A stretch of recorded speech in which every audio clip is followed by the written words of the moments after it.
You type a word into a search bar. The results pop up, making zero sense. You sigh and aggressively push the device away. Cognitive scientist John Whalen traces this friction back to the user's mental processes, pinpointing the breakdown within the mind rather than on the digital screen. Whalen calls this the 6 minds of experience. Our brain tackles any interface using a symphony of cognitive processes: wayfinding, memory, emotion, vision, and decision-making. We will look closely at this pink segment on the left, language.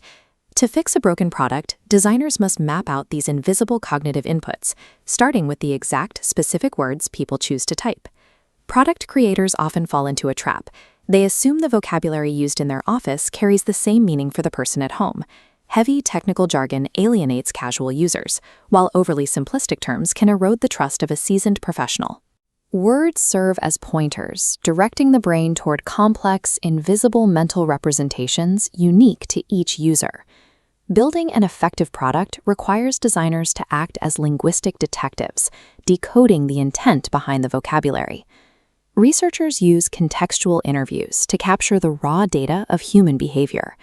This glass wall shows how teams document exactly how customers speak and navigate their world in real time.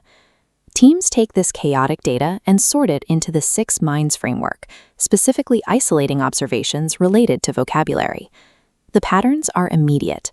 The red column highlights expert users who search for specific, sophisticated terms like Eames mid-century lounge chair or DeWalt 2-speed cordless drill. In contrast, the green column shows novice users. They use broad terms like bike when looking for a competition road cycle, or simply toy when searching for a specific frisbee. A typed search query functions as a diagnostic tool, exposing the user's underlying knowledge base.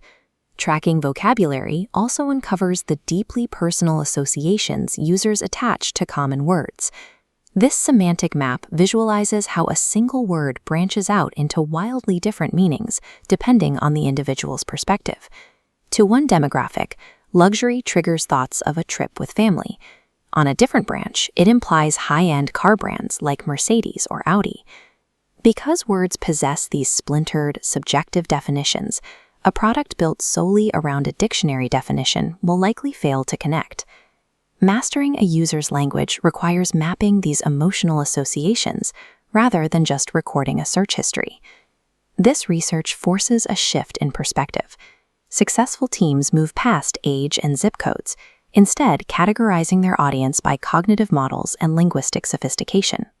For experts, using their precise lexicon within the interface validates their knowledge and establishes the brand's authority.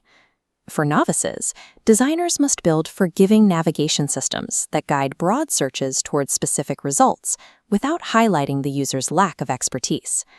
Design empathy involves precisely mirroring the way a user's brain processes information. True user experience is achieved when we stop forcing customers to translate our products and instead design interfaces that match their native mental language.